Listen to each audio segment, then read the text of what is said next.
Her name was Sarah. She was a child. She was on holiday, and on a warm evening in the summer of 1988, she stepped away from a place built on trust and never came back. There was no scream that anyone could later recall, no sudden rush of people running through the trees, no clear moment when the night broke apart. There was only a campground, and then absence. This is where the story begins, not with an alarm, not with flashing lights, but with a quiet stretch of land in the Pacific Northwest, where families gathered to rest, where tents dotted the forest floor, and where campfires flickered under tall trees that had stood for generations. In places like this, people believe in safety without thinking about it. They believe the space between a picnic table and a nearby path is harmless. They believe the adults nearby are watching, even when they are not. They believe nothing serious could happen in a place designed for rest. That belief mattered because it shaped everything that came after. It was a summer evening, the kind that lingers longer than expected. The sun had not fully set, but it had softened. The air carried the smell of pine and smoke from cooking fires. Children moved between campsites with the freedom that only holidays allow. Sarah was one of them. She had been seen moments earlier, walking, exploring, doing what children do when the world feels contained and safe. Then she was gone. Not missing in a dramatic sense, not missing in a way that caused immediate panic, just not where she was expected to be. At first, no one assumed the worst. They checked the nearby tents. They called her name. They walked the short paths that curved between trees. They assumed she had wandered a little too far and would reappear any second. But seconds turned into minutes, and minutes stretched. The light began to change. The forest does something subtle at that hour. Shadows don't rush in, they settle. The paths that felt clear an hour earlier begin to look unfamiliar. Sounds carry differently. Someone realized this was no longer ordinary, and that was the moment the night truly began. By the time authorities were alerted, the campground had shifted from leisure to concern.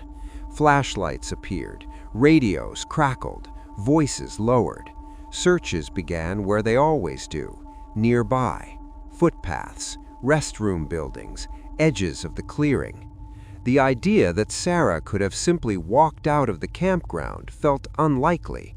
There were trees, uneven ground, distance, and yet there was no sign of her anywhere, no clear direction, no obvious clue, just a child who had been present and then wasn't. To understand why this case would linger for decades, you have to understand the setting. Campgrounds are not like cities. They don't have fixed populations. People arrive and leave constantly. License plates change every night. Faces blend together and then vanish down highways. In 1988, there were no personal tracking devices, no phone signals to retrace, no digital trail waiting to be reviewed later. What existed were memories, and memories are fragile. People remembered seeing Sarah, but not when exactly. They remembered movement, but not direction. They remembered a child walking, but not whether it was her. Every recollection mattered, and every recollection conflicted with another. The expansion expanded. Local authorities coordinated with park staff. Volunteers joined in. Teams moved outward from the last confirmed sighting, following established procedures. But the forest does not preserve moments the way buildings do. Footprints fade, paths cross, time moves forward regardless of urgency. As the hours passed, the question changed. It was no longer, where did she go? It became, how could she disappear here? This was not remote wilderness in the extreme sense. This was a maintained campground, a place with staff, a place with rules, a place meant to keep families safe. That contrast between purpose and outcome unsettled everyone involved. News traveled fast. By the next day, the case was no longer local, it was regional. Photographs of Sarah were shared, descriptions repeated. Tips came in from people who believed they had seen something, somewhere. Every call raised hope. Each follow-up ended the same way: nothing. Days turned into weeks, weeks into months, and slowly the tone of coverage changed. Urgency gave way to uncertainty. Certainty gave way to questions that had no clear answers. What made this case especially difficult was not a lack of effort, it was the opposite. So many people were present, so many were interviewed, so many movements overlapped. The campground was full that night. Visitors came from different towns, different states, different routines. People left the next morning, and most never returned. And with them went potential context, details that might have mattered but could no longer be verified. As the year moved forward, the case followed a familiar path. Investigators documented everything. Statements were preserved. Evidence was stored according to the standards of the time. But there was no name to attach responsibility to, no clear sequence to reconstruct. The story began to feel suspended, and for Sarah's family, suspended did not mean paused. It meant every day continued without resolution. Birthdays passed, seasons changed, the campground reopened year after year. Families returned to the same picnic tables. Children followed the same paths. Most never knew what had happened there. And that is one of the quiet truths about places like this. They hold memories unevenly. For some, the campground would always be associated with laughter and rest. For others, it would remain frozen in a single night in 1988, a night when a child named Sarah stepped away and never returned. This case would eventually be called a ghost case, not because it lacked effort, not because it lacked attention, but because it lacked answers. For nearly 40 decades, it remained unresolved, until science learned how to listen to what time had left behind. And when it finally did, it would reveal something few could have imagined back in 1988. Not someone who vanished, not someone who fled, but someone who stayed close, someone trusted, someone who never truly left the place where Sarah disappeared. And that realization would change everything. Before we continue with this chilling story, we would like you to subscribe and tell us where you are watching us from in the comments section. It will encourage us to do more and also help the algorithm to suggest our video to more people who like resolved cold cases like this one. To understand how Sarah could disappear without answers, you have to understand the place she vanished from. Campgrounds in the late 1980s were designed around a simple idea: trust. They were not wild frontiers in the pure sense. They were curated versions of nature, marked trails, designated fire pits, numbered campsites, maps posted at entrances and near ranger stations. Families came here because it felt like a middle ground, not a city, not deep wilderness. A place where children could explore without constant supervision. A place where danger felt distant and abstract. Parents believed that the land itself was watching, and that belief shaped behavior. Children wandered between tents freely. They rode bikes along loops without fences. They followed footpaths that curved into trees, confident they would always lead back. This was the culture of campgrounds in 1988, and Sarah was part of it. At the center of that trust stood the park rangers. They were more than employees, they were symbols. Rangers wore uniforms that represented authority without threat. They answered questions. They gave directions. They enforced rules gently. They were the adults who belonged there. Children were taught to listen to them. Parents were taught to rely on them. If something went wrong, people believed the ranger would notice. If someone got lost, the ranger would know what to do. If danger existed, the ranger would prevent it. That assumption was not careless. It was built over decades of routine and safety. Most of the time, it was justified. Campgrounds functioned on visibility. People recognized each other loosely. Faces became familiar over a weekend. Vehicles parked in predictable places. Movement followed patterns. Someone walking between campsites did not raise concern. Someone standing near a map board looked ordinary. Someone in uniform belonged. This environment created a kind of shared oversight, informal, unspoken. Everyone was watching, and yet no one was watching closely. That balance between freedom and supervision was delicate, and when it failed, the consequences were hard to trace.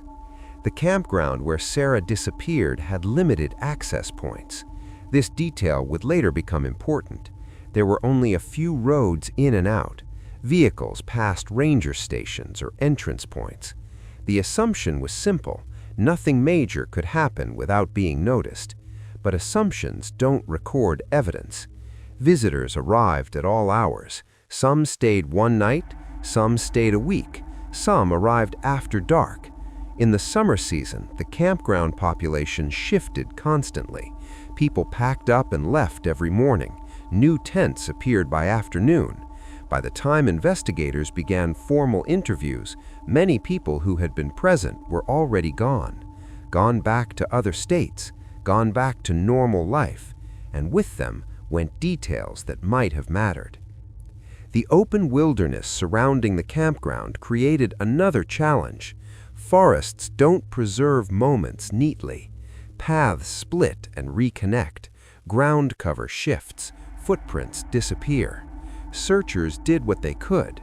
They followed procedure. They expanded outward in logical patterns. But logic assumes a known direction, and in this case, there was none. Sarah had not been seen entering the deeper forest. She had not been seen leaving the campground. Her last known movements existed in fragments, and fragments do not form maps. At the heart of the investigation was a difficult contradiction. This place was both open and controlled, open enough that movement felt unrestricted, controlled enough that nothing seemed hidden. Investigators struggled to reconcile that. If someone unfamiliar had passed through, where were they now? If someone familiar had been present, why had no one noticed anything unusual? The environment resisted easy conclusions. Another factor complicated matters further: seasonal population. Campgrounds are temporary communities. People arrive with no shared history. They interact briefly, then they disperse. In cities, patterns repeat. People live, work, return. In campgrounds, continuity disappears every Sunday afternoon. By the time weeks had passed, the population that existed on the night Sarah vanished no longer existed at all. What remained were records, camp logs, vehicle registrations, permit lists, useful but incomplete.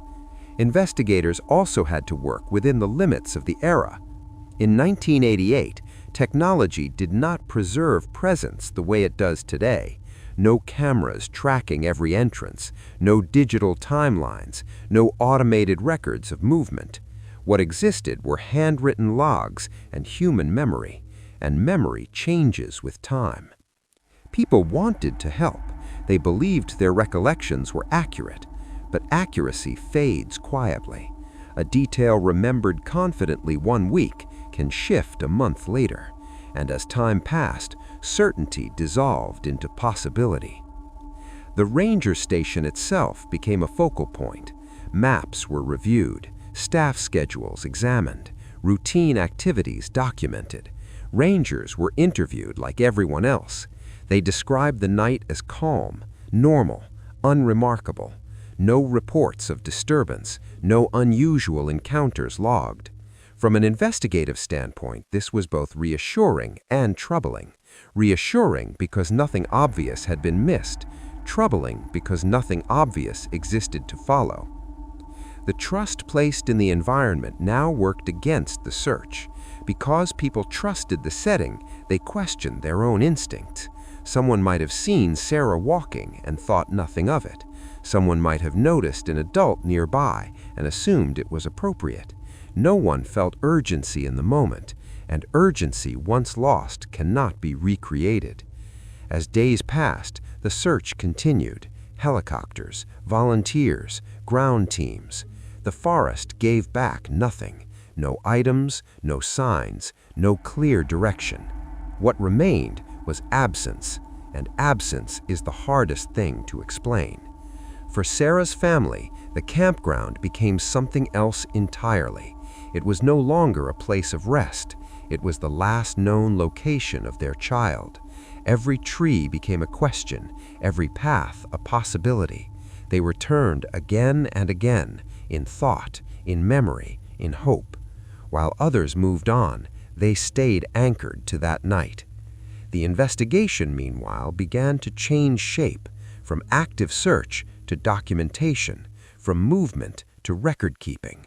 Files grew thicker, boxes filled, not because effort stopped, but because direction did. There were no clear suspects, no confirmed scenarios, just a place built on trust that had failed once, and that failure echoed. What made this case endure was not a single unanswered question, it was many. How does a child disappear where adults are present? How does a place designed for oversight offer none when it matters most? How does familiarity prevent recognition? These questions did not fade, they waited. Years later, investigators would return to these same maps, the same logs, the same assumptions, but with new tools, new ways of listening to what the past had left behind. In 1988, no one imagined that answers could be extracted decades later. They believed that if clarity did not come quickly, it might never come at all. They were wrong, because while people move on, evidence does not, and while trust can fail, records endure, waiting for the moment when science would finally catch up to memory. The response began quickly. Not because anyone understood what had happened, but because something was clearly wrong. When Sarah did not return, the shift from routine to concern happened in stages. At first, it was practical. Someone checked nearby campsites, someone walked the paths again, someone assumed a delay, a distraction, a child momentarily out of view. But as minutes stretched, certainty thinned, and then the calls were made. Rangers were the first to act. They knew the terrain. They knew the trail loops, the shortcuts, the places children tended to gather. They moved with purpose, not panic. Searches began close to where Sarah had last been seen. Campsites, restrooms, communal areas. When that produced nothing, the radius expanded. Paths led outward. Forested edges were checked carefully. Clearings were revisited. Nothing explained the absence, and absence, once confirmed, triggers protocol. Law enforcement arrived next. Local deputies coordinated with park staff. Roles were assigned, command points established. This was no longer a missing child inside a campground. It was a coordinated search effort. Volunteers began to gather, people who had been camping nearby, residents from surrounding towns, individuals who understood the land and wanted to help. They walked in lines. They marked areas covered. They reported back. The ground search grew larger by the hour. The scale of the effort reflected the seriousness of the moment. Teams moved through underbrush carefully. They checked water sources. They examined areas that seemed unlikely because unlikely places still mattered. Maps filled with handwritten notes. Time was tracked. Weather conditions were logged. Searchers worked with urgency but restraint. No one wanted to disturb potential clues. No one wanted to miss something by moving too fast. It was a balance that required discipline. As daylight faded, the search did not stop. Lights were used carefully. Routes were retraced. Campgrounds change character after dark. Sounds shift. Distances feel different. But the goal remained the same: find Sarah. By morning, the search had become regional. Additional resources were requested. Canine units were considered. Search parameters were reviewed and adjusted. And still, nothing explained where she had gone. No clear direction, no sign pointing outward or inward, just a growing awareness that the answers were not close. The public response followed quickly.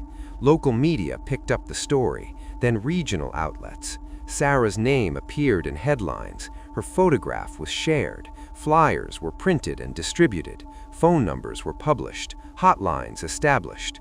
People called in tips with genuine intent. Some believed they had seen something. Some wanted to help by sharing thoughts, impressions, possibilities. Every call was logged. Every detail recorded. No call was dismissed outright. Communities beyond the campground became invested. Parents watched their children more closely. Neighbors spoke in lowered voices. Schools discussed safety. The concern extended far beyond the forest. This was no longer a private loss. It had become a shared question. The volume of information increased rapidly. Investigators reviewed reports of sightings. Some came from nearby roads, others from small towns miles away. Descriptions varied: clothing, timing, direction. Each account was considered, but the more accounts arrived, the harder consistency became. Conflicting details emerged. One sighting placed Sarah near water, another near a trailhead, another suggested a vehicle. Each possibility required resources to evaluate, and resources, even when plentiful, are finite. Environmental factors complicated everything. Forests do not preserve scenes the way buildings do. Weather changes conditions quickly. Footpaths are shared by many. Natural movement erases signs. Investigators worked with what remained. They documented, they photographed, they preserved what they could.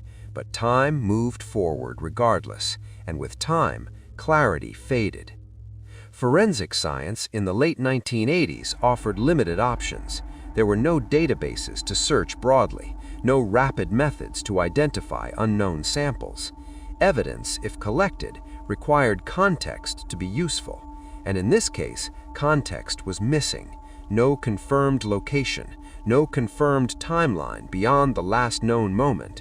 Without those anchors, science could not do what it does best. As days passed, the nature of the search changed, from immediate recovery to extended investigation. Teams reviewed logs, they examined vehicle records, they interviewed staff repeatedly. They asked the same questions again, because sometimes repetition reveals what urgency misses. But answers remained elusive. The effort did not stop because of lack of care. It slowed because momentum requires direction, and direction requires information. Investigators faced a difficult truth. Effort alone does not guarantee resolution. Even the most thorough searches depend on something to follow, and in this case, there was nothing solid to pursue. Sarah's family lived inside that uncertainty. They participated in press appeals. They answered questions again and again. They spoke clearly. They remembered details. They hoped that repetition would spark recognition. Sometimes it did. Most times it did not. As weeks turned into months, the tone shifted. Media coverage became less frequent. Public attention moved elsewhere, not because the case mattered less, but because attention has limits. Investigators continued quietly. Files grew thicker. Leads were revisited, but the case resisted closure. What remained was a record of extraordinary effort. Hundreds of hours, dozens of personnel, countless volunteers, and still no explanation. The forest kept its silence. The campground returned to routine. Visitors came and went, unaware of the questions that lingered beneath the surface. This stage of the story is not about failure, it is about reality. Some cases do not respond to immediate action. Some questions do not yield under pressure. The search for Sarah was extensive, sincere, and disciplined. It simply did not produce answers. Years later, this period would be studied carefully, not for what was missed, but for what was preserved. Logs, statements, evidence stored with care. Because even when a search ends, a case does not. It waits, and sometimes waiting is the only option left. The effort that followed Sarah's disappearance did everything the era allowed. It moved with urgency. It expanded with purpose. It engaged the public honestly. What it could not do was reach beyond the limits of its time. That would come later, with tools that did not yet exist and answers that could not yet be heard. For now, the search had done all it could, and the case entered a long, quiet phase, not forgotten, not abandoned, but unresolved. There is a moment in every long investigation when urgency gives way to endurance. It does not happen on a single day. There is no announcement, no closing statement. It arrives quietly. 1 week follows another, then months, then years, and the absence of answers begins to shape the case more than any new information ever did. For Sarah's case, that shift unfolded slowly. Search operations scaled down. Dedicated teams returned to other duties. The campground reopened to seasonal visitors. Life resumed its patterns. The forest did not change. The trails remained marked. Campfires returned to their rings. But beneath the surface of routine, something had altered. There was now a question attached to the place. Inside law enforcement offices, the case took on a new form. Active files became reference files. Daily briefings became periodic reviews. Urgent calls became scheduled check-ins. This is how unresolved cases evolve, not through neglect, but through structure. Investigations must prioritize current threats, immediate harm, active patterns. When none of those are present, a case enters a different category. Still open, still important, but no longer urgent. Case files were organized, statements were cataloged, maps folded and stored, photographs labeled. Evidence was preserved according to standards of the time. No one knew how long it would sit. No one knew whether it would ever be reopened. But preservation mattered, because unanswered cases do not close themselves. Investigators who had worked the search moved on. Some transferred to new jurisdictions. Some took on different roles. Some eventually retired. With each transition, knowledge shifted. Details that once lived in memory were reduced to notes. Context faded.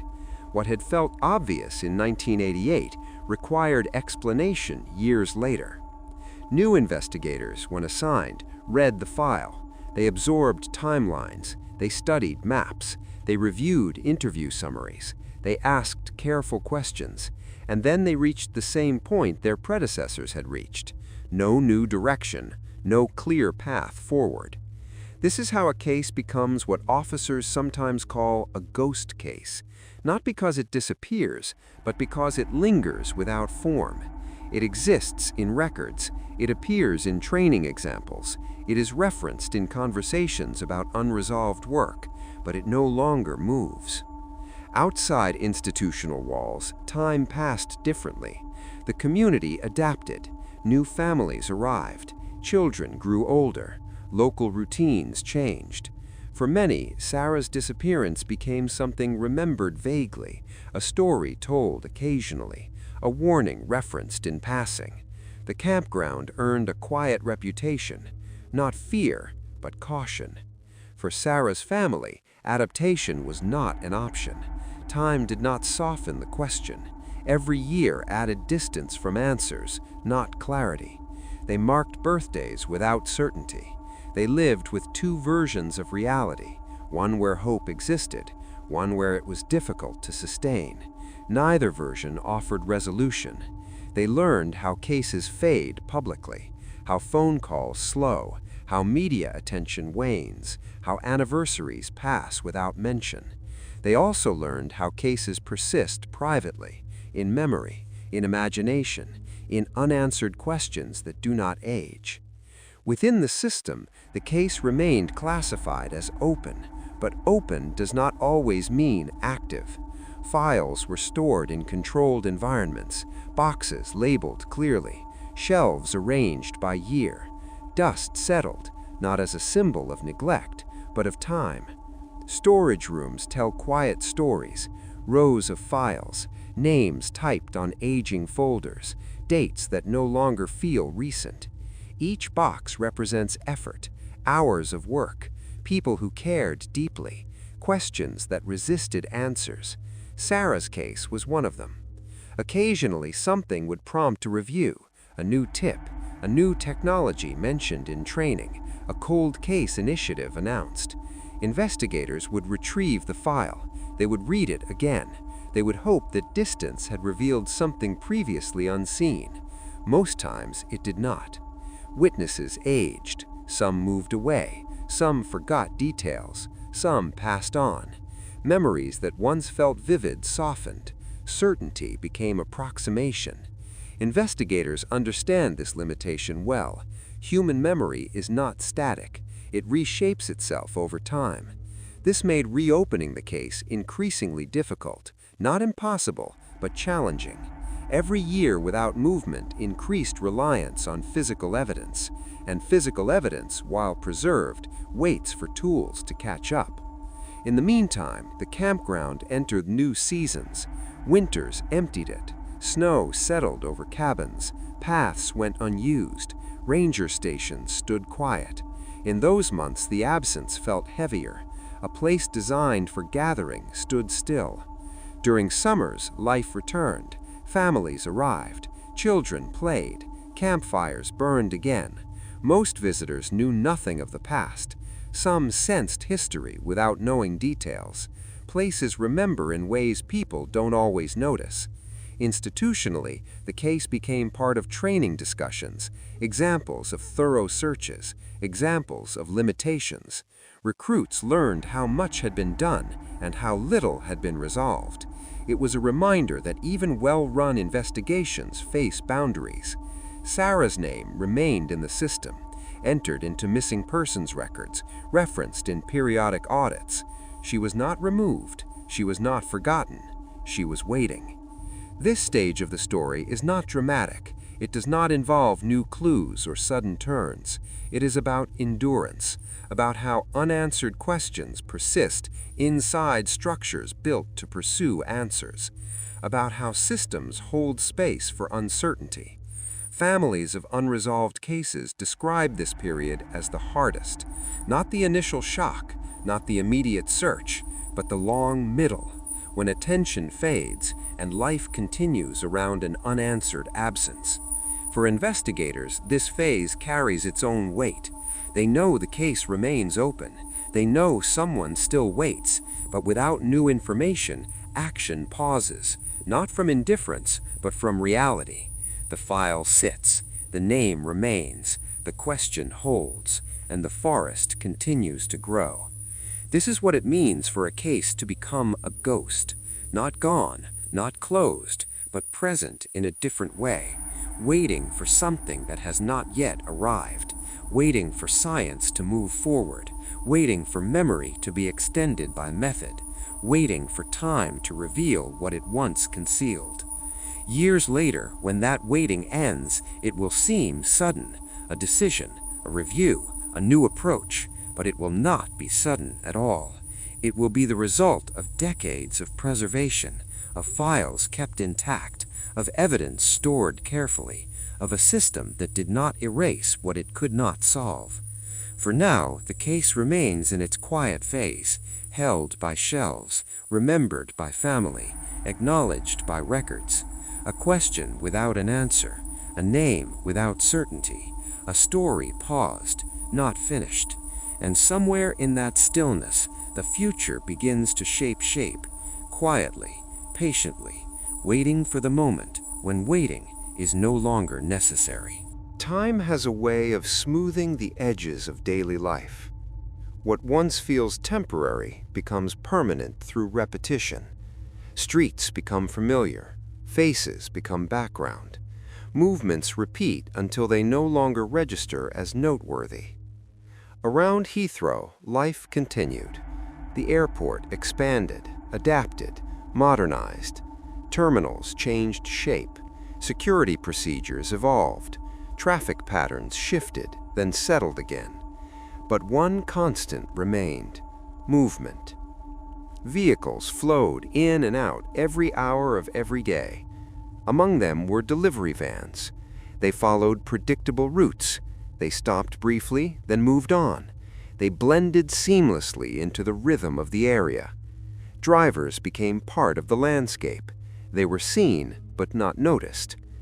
Every morning, vans entered residential streets. Parcels were dropped off. Receipts were signed.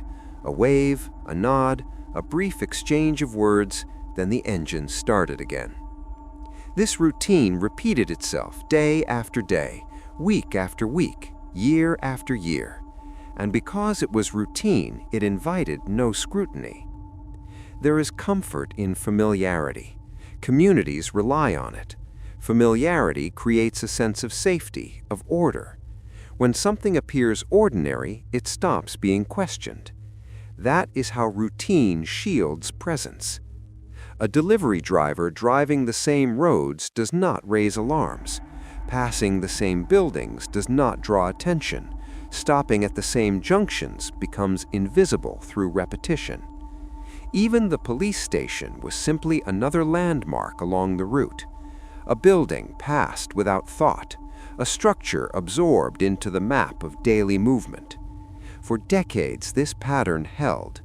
The case, long archived, remained absent from daily conversation. New officers entered the station without personal memory of the original investigation. The events of 1994 belonged to history, not immediacy. And yet, the man at the center of this chapter did not leave. He did not relocate far away. He did not vanish into another region. He did not cross borders. He stayed. He worked. He aged. He lived a life shaped by schedules and routes. From the outside, nothing distinguished him from thousands of others doing similar work. The roads around Heathrow are filled with people passing through, arriving, departing. In that environment, permanence hides in motion. This is the quiet paradox of busy places. The more movement there is, the harder it becomes to isolate one individual. Faces blur, vehicles overlap, presence becomes anonymous. CCTV cameras captured fragments of this movement over the years. Grainy footage from the 1990s gave way to sharper images in the decades that followed. Technology improved, but the sheer volume of data grew with it. A delivery van passing a junction in 1998 did not stand out. Neither did the same van passing in 2008 or 2018. Seen once, it is a moment. Seen thousands of times, it becomes scenery. This is not deception in the dramatic sense. It is camouflage through consistency. Familiar routes create trust.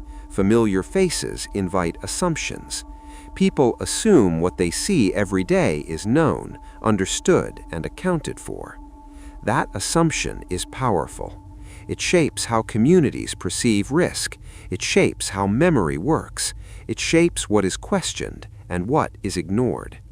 The man continued his work through changes in policing, changes in technology, changes in public awareness.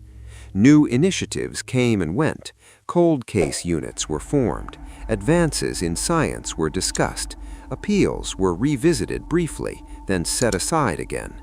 None of it altered the rhythm of his days, because no one was looking in that direction anymore. Not out of negligence, not out of indifference, but because investigations follow evidence, not proximity. and at that time, evidence pointed nowhere. This is how plain sight functions in real life. It is not dramatic, it is not theatrical, it is quiet. It exists in habits, in schedules, in routines so stable they fade into the background. Neighbors see the same van and stop noticing it. Shopkeepers recognize the uniform without learning the name. Passing encounters leave no lasting impression. Over time, even memory adjusts. People forget when they first saw something familiar. They only know that it has always been there. That sense of permanence creates a blind spot, and blind spots do not announce themselves. The man aged alongside the area. Roads were resurfaced, signage was updated, new housing developments rose where old ones stood, but his route remained consistent enough to feel unchanged. Each passing year placed more distance between the present and 1994.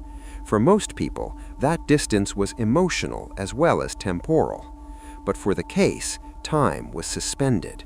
The box remained sealed. The evidence remained preserved. The unanswered questions remained unanswered. Nothing about the man's daily routine challenged that stillness.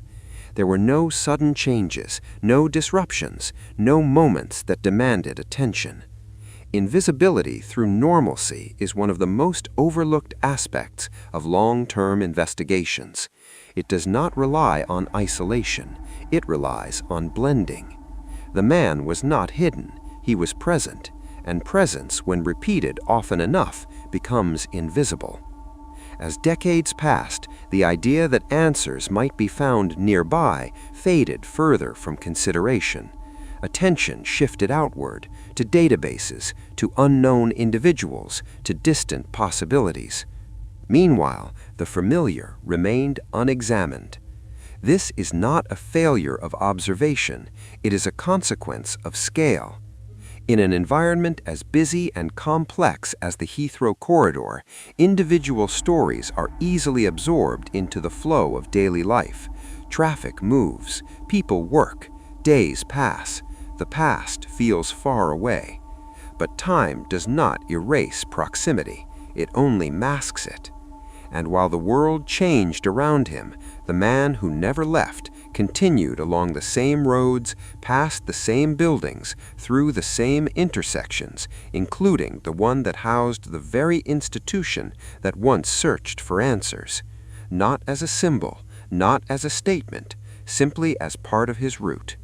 For years, nothing disturbed this balance, until science began to shift the rules, quietly, methodically, without urgency or drama. The stillness that protected routine was about to encounter something it could not anticipate. Not suspicion, not chance, but memory, preserved in a form that does not forget. And when that memory was finally given a voice, familiarity would no longer be enough to remain unseen. Time does not pass evenly in places like this. In the town surrounding the campground, years move forward in visible ways. Shops change hands, schools repaint their signs, roads are resurfaced. But within the forest, time behaves differently. Trees grow without hurry, trails shift by inches, cabins weather quietly. And the people who work here, those tasked with watching over the land, become part of that slower rhythm. As the years passed after Sarah vanished, the region continued its routines. Season after season, families arrived, tents were pitched, permits were issued, campfires flared and faded. The place remained what it had always been, a space defined by trust. Rangers came and went. Some stayed a summer, some stayed a few years. Many moved on to other parks, other responsibilities, other lives. This was expected. Park Service work often requires movement. Assignments change, budgets shift, people relocate. The faces at the ranger station changed with time. Uniforms stayed the same. Green fabric, badges stitched in familiar shapes, radios clipped at the shoulder. For visitors, the uniform mattered more than the individual. It represented safety, knowledge, authority, a visible promise that someone was paying attention. Over the years, visitors learned the patterns: morning patrols, afternoon check-ins, evening rounds near campsites. The presence of rangers reassured families. It always had. And among the turnover, there were constants: routes that remained unchanged, trails patrolled the same way year after year, stations that opened and closed on schedule, and one ranger who never fully left the area. He was not remarkable in appearance. He did not draw attention. He was known as steady, reliable, familiar, the kind of presence that blends into the landscape. In environments like this, familiarity carries weight. When someone is seen often enough, questions stop forming. When routines repeat, they stop being noticed. Trust grows quietly, without ceremony. Authority reinforces that trust. A uniform does more than identify a role. It grants access. It explains presence. It reassures without words. When a ranger walks a trail, no one asks why. When a ranger speaks to a child, it is seen as guidance. When a ranger moves through campsites, it feels expected. Over time, this creates a kind of invisibility, not absence, but acceptance, the sort that allows a person to exist without scrutiny. Life continued around the campground. New residents moved into nearby towns, old ones moved away. Stories about Sarah softened into history.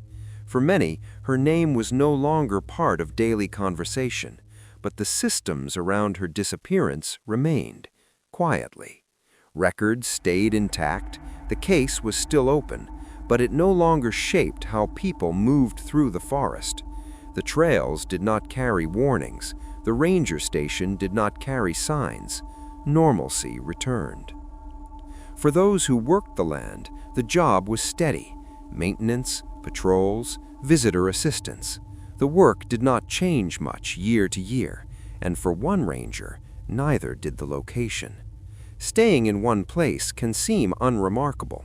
Many people build lives around familiarity. They settle into routines. They become part of the backdrop. In close-knit regions, this is common, but staying also creates history. Memories stack. Faces become recognizable across decades. Children who once waved from campsites grow up and return with families of their own, and the ranger they remember is still there.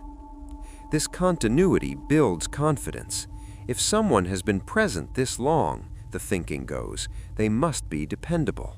Longevity becomes proof. Patrol routes became second nature. Paths walked so often they required no thought. Seasonal changes marked the year: spring melt, summer crowds, autumn quiet, winter closure, each year folding into the next. Time-lapse footage would show it clearly: snow giving way to green, leaves returning, then falling again. The same ranger moving through the same spaces, consistent, unquestioned. This is not unusual. In many rural and protected areas, staff longevity is common. Experience is valued. Familiarity improves response times. Local knowledge matters. And yet, in rare cases, proximity can also obscure. When someone is always present, they stop being examined. When someone belongs, they are no longer evaluated. Investigators understand this phenomenon. It appears in many long-term cases. People closest to a place are sometimes considered last, not from negligence, but from assumption. The idea is simple. Why would someone remain? Why would someone stay so close? Why would someone continue their routine if they had something to hide? These questions often arrive late, sometimes decades late. As years passed, The ranger's presence became part of the landscape. Visitors recognized him. Local residents greeted him. He assisted lost hikers, answered questions, enforced rules. Nothing about his behavior demanded attention. From the outside, the case appeared distant. The disappearance belonged to another era, another time, another generation. But the forest remembered, not in visible ways, in quieter ones, in paths walked repeatedly, in places revisited without thought.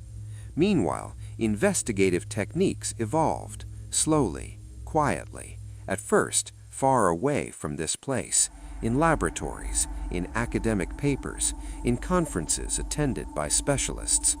No one here felt the shift yet. The ranger continued his work, day after day, year after year, passing the same landmarks, seeing the same roads, living a life defined by repetition. In many stories, absence draws suspicion. In this one, presence did the opposite. Remaining visible offered cover. Remaining consistent built assurance. There is an assumption embedded in how people think about accountability, that those responsible disappear, that they flee, that distance equals concealment. But history shows something else. Sometimes proximity is the shield, routine is the mask, familiarity becomes protection. This does not mean guilt, it means complexity. It means that environments built on trust require different ways of seeing.